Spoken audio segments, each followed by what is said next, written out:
They were built to win, and they will do just that. Whether it's 3 games, whether it's 5, it does not matter. Gen G has a date with destiny and the semifinals. And just like that, the LCS was finished. 11 years of legacies, careers, storylines, all finished. And if we want to go back and remember these stories that helped create the league that we all know and loved, we need to go back to the beginning. Ladies and gentlemen, today is the day, the official start of the League of Legends Championship Series. This is a groundbreaking moment in league history as 8 North American teams take their first steps on the way to the Summoners Cup. In 2012, League of Legends and League of Legends esports was growing in popularity all around the world. Riot was already doing some things on the esports side, but they were largely having to rely on third-party organizations and tournament organizers, but that was all about to change. Riot announced the creation of the League of Legends Championship Series that was going to be starting off in early 2013. This league was going to include salaried players, a regular season of live match broadcast, and a championship to cap it all off. This was an absolutely monumental announcement, and this first iteration of the LCS was going to begin with 8 teams. Well, first off is Team Solo Mid. Then up is Counter Logic Gaming, Team Dignitas, Vulcan Command, formerly known as Team Fear, Good Game University, Curse, Complexity, formerly known as the Brunch Club, and of course, Team Marn. The league would be kicking off with some absolutely iconic names that would shape the league for years to come, like Dyrus and Reggie for TSM, guys like I'm a Cutie Pie and Scara for Team Dignitas, and guys like Aframu and Doublelift. For the start of the LCS, we got a very fitting matchup. We got Team Solo Mid against Counter Logic Gaming. So many huge names that were not only big at this time, but would also go on to be huge parts of the future and the storylines and the rivalries and the headlines of the LCS. So this was a great way to kick things off. This was a great way to get the hype going and the hype building. Obviously, in this game, we got a ton of firsts, including Doublelift getting the first ever kill in LCS history, and obviously the first kill of his long and illustrious career on the Urgot 80 carry, of course. Why wouldn't it be? And this game was pretty one-sided. Honestly, Counter Logic Gaming was pretty dominant throughout most of this game. Ultimately, this led up to TSM being down 7,000 or 8,000 gold at 30 minutes, trying to sneak a Baron, and then just getting absolutely wiped off the map. This was Counter Logic Gaming taking the first official victory in this rivalry that would obviously go on for years and years and years from this point. And also, hilariously enough, this game did end in a forfeit. But the good news is, in 2 weeks, we'll be visiting the MLG Winter Championship live from Dallas, Texas, where the teams will be playing a set of 12 games over the weekend. A couple of weeks into the season, and the LCS was headed to Dallas. Now, this would be a very big deal for a couple of reasons. The first of which being this was the first time that the LCS was going to be taking place in front of a live studio audience, as this was not currently the case with the games that were taking place in Los Angeles. Obviously, that would change in the coming years, but not yet. And also the second of which is that this was the first ever LCS Roadshow. Obviously, these would eventually be some of the biggest moments in LCS history, with live events taking place in places such as Madison Square Garden, but it all started right here at MLG Dallas. Now, MLG Dallas was a major deal for the LCS for one other reason, and that was the fact that it gave us the first big drama throughout the history of the LCS, and obviously drama would go on to be a very, very big and entertaining part of the LCS. This first ever story involving TSM and their 80 carry Chaox. We grouped up and he wandered off with some fangirl because apparently going off with the fangirl and showing her around backstage is way more important than practicing and getting ready for a match, and I'm not okay with that. Like, everyone's upset with them, I'm upset with him, and if he keeps doing this, like, he's gonna get replaced, and Chaox is just showing that he doesn't care. So as I'm sure you can tell, Reggie and the entire TSM team were definitely not happy with Chaox and his behavior at Dallas and his choice of extracurricular activities, and Reggie was even hinting at a potential roster change to TSM, which would have been very, very crazy.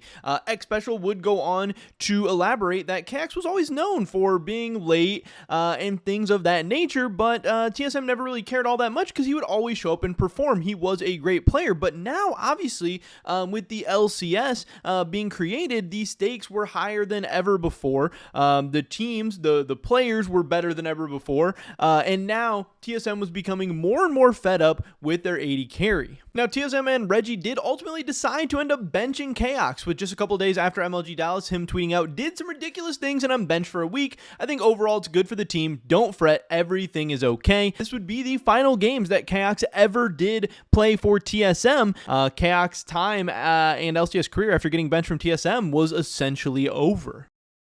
Loudamortis takes a bit of damage, but they've got positioning now. They could go for this one. Darius is in front. Darius taken very low. Loudamortis still yet to use because the sad mommy. There it is. He goes out crescendo, hits the entire Complexity team though. Can they turn it around? WildTurtle at the back, just hitting one after the other. There's a double kill for him. Loudamortis goes in. That's going to feed him a triple kill. MIA strand. That's going to be a quadra kill. Can he get the pentakill? Front you 1-on-1. It's going to be the pentakill for a beautiful play. WildTurtle stepping up. Chaox, do you have something to answer right now? Because your replacement is doing a fantastic job. TSM's new AD carry was WildTurtle, and he stepped in and got a pentakill in his very first match for TSM, which would go on to be one of the most iconic moments in LCS history, not only because the Chaox benching was such huge news, but also because WildTurtle would go on to have an amazing career of his own.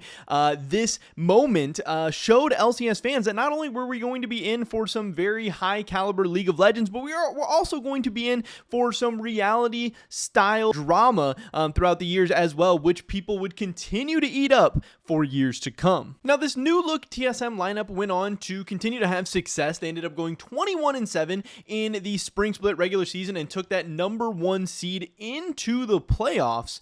And they actually ended the season on a 7-game win streak as well. So things were going very, very well for TSM. Now, in these playoffs, in the first round, we kicked things off with a matchup between Doublelift and Aframu and CLG and Xmithy and Team Vulcan, where Team Vulcan actually won 2-1 in that series before they ultimately went on to lose to TSM in the next round. And then on the other side of the bracket, we had Zion Spartan and Good Game University, a team that barely even made the playoffs, going on a little bit of a Cinderella run all the way to the LCS finals, where they would take on TSM and actually take this series to 5 games. Takes an ace in the hole to the face there, and it looks like they are still going to fight this. Nintendude once again gets the ball. He gets chopped down by the odd one. No chance there. Mashme is trying to run them out of the base. He says, "Follow me." Not the Nexus, but it looks too good for TSM right now. This is going to be it for TSM. I think we have our champions. There it is, TSM in Game 5. Looks to be your North American LCS Spring Champions. They take down the Nexus and the title. TSM won the first ever LCS title, and it was in a very, very exciting 5-game series, and they begun to cement their legacy as the most successful team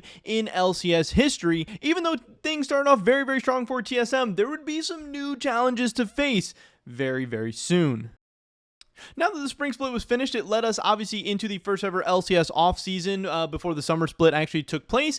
And one of the biggest moves of this entire offseason was made by CLG, where they actually decided to bench or kick Aframu and instead have Chowster be their support for the next season. And then CLG also decided to bring in Monte Cristo as their new head coach. Now, these changes would not immediately pay off for CLG as they did finish this split in 6th place before eventually getting knocked out in the first round of the playoffs. But without a doubt, the biggest change to the LCS headed into the summer split was the addition of Cloud9. This roster made their way through the promotional tournament, where the bottom teams in the LCS actually have to defend their spot against the top teams in the Challenger Series. And if those Challenger Series teams do take them down, they then take over their LCS slot, which Cloud9 did just that. This roster of Balls, Meteos, High, Sneaky, and Lemonation burst onto the scene, probably the most iconic Cloud9 roster of all time, and they were immediately dominant. The summer split was by no means as dramatic or chaotic as the spring split was, and that was due in large part to Cloud9 coming in and just being dominant. This team lost just 3 games in the entire regular season, led in big ways by Meteos, their insane playmaking jungler, maybe the best player in the LCS at this time. He led the league in KDA with something insane like a 12 KDA. They had big carry performances from guys like Sneaky and High, who were getting a ton of kills, some of the kill leaders of the LCS at this time. This team came in right away, was a well-oiled machine, and the other LCS teams were left trying to figure them out. But this is not what happened at all. LCS teams in 2013 never figured out Cloud9. Again, Cloud9 came into the playoffs with a 25-win, 3-loss record, and then just absolutely swept through the playoffs. They beat Dignitas 2-0 in the semifinals, and then went on to take on TSM in the finals, where they beat them 3-0. In fact, TSM did not beat Cloud9 a single time in the summer split of 2013. This new look roster, this new addition, these new faces to the LCS came in and just took things over. They were a fun, exciting team. They had huge personalities and a new team that was going to start to gather a very strong fan base to start to try and rival the likes of the TSMs, the Dignitases, and the CLGs of the LCS. But also, this team now, after having such a dominant showing in the summer split, was going to head into the World Championships in 2013 as the LCS's #1 seed and also have all of the hopes and excitement of the region behind them. 2013 Season 3 League of Legends World Championships were taking place in Los Angeles, California, so the LCS teams were going to have the luxury of home field advantage. They were going to get to play in front of their home audiences. They weren't going to have to travel all the way across the world, and they were also going to have the opportunity to prove that all the time, money, resources, and everything being put into the LCS was worth it. They were going to have the opportunity to prove themselves on the world stage, prove that North American teams were some of the best in the world. Now, the LCS was bringing 3 teams to this World Championship. They were obviously bringing Cloud9, who were the #1 seed, the LCS champions from the 2013 summer, but they were also bringing TSM, who was fresh off of a pretty disappointing LCS regular season split, and then also losing 3-0 to Cloud9 in the finals, and they were finally bringing Team Vulcan, led by Xsmithy, as the #3 seed from the LCS. These were the 3 teams who were going to have an opportunity to prove themselves on the world stage. Now, since Cloud9 was the LCS's #1 seed and NA was seen as one of the top 4 regions at this time, Cloud9 actually got a bye straight into the quarterfinals of Worlds. That's how the 2013 World Championships worked, so that was very nice. Cloud9 was going to make it to the quarterfinals at Worlds, but TSM and Vulcan were going to have to battle through the group stage. Now, Vulcan was placed in a group with a couple of really strong European teams in Fnatic and Gambit Gaming, and then TSM was placed into the other group where they were going to be taking on a guy called Faker. Now, there's no need to sugarcoat things. These 2013 World Championships went very poorly for North America. Team Vulcan, they ended up going 3-5 and finishing 4th in Group B. 2 of their wins were against Team Mineski, a team that went 0-8, the team from the SEA region, with their other win actually coming against Fnatic, which was actually a pretty nice win, but they couldn't string any of those nice wins together. They couldn't gather any momentum, and ultimately they were knocked out in the group stage. And then on the other side of things, TSM, who was coming into the 2013 season seen as really like the biggest and strongest NA organization, the team that was hopefully going to go do something internationally, they went 2-6 in their group, with one of their wins coming against Lemon Dogs, the #3 seed from Europe, and their other win coming against GamingGear.eu, a team that went 1-7, and their only win was against TSM. But really, this wasn't the end of the world. Obviously, Cloud9 was now set to be North America's last hope, and they were the team that speed ran through the LCS. TSM and Team Vulcan, they were just teams that weren't even that great really during the LCS. So now all the pressure, all the hopes of North America lied on Cloud9, and they were set for a quarterfinal date with Fnatic, where the teams actually split the first 2 games of a best-of-3, and this series was now going to Game 3 with everything on the line. Inhibitor turret of the game is being focused, and Yellow Star manages to land his ultimate elimination, and High manages to get his Zhonya's Hourglass off just in time. Chain of Corruption comes out, pulls his drone, puts some damage down. Hemoplague on towards Cyanide, tries to get the kill. Yellow Star does go down. That's the 2nd kill of the game for Cloud9, but it is going to be another triple for Peke. Here comes the Quadra. They're going to give it to him. Yes, they are. It is Peke dominating 11-0-7. Fnatic are going to go through to the semi-finals, taking down the North American champions, Cloud9. And with that crushing loss to Fnatic, Cloud9 and North America were eliminated from Worlds. Their run was over, and altogether, North America had 6 wins and 13 losses. It was an extremely disappointing World Championship, but the first year of the LCS was now over. Even the team that speed ran through the LCS in the summer split proved not strong enough for the international stage, but the LCS did now exist. It was up and running, and they were going to have the opportunity to rebuild rebuild during the offseason leading up into the 2014 season, and rebuild they did, as getting ready for Season 4, TSM would make one of the biggest moves in LCS history.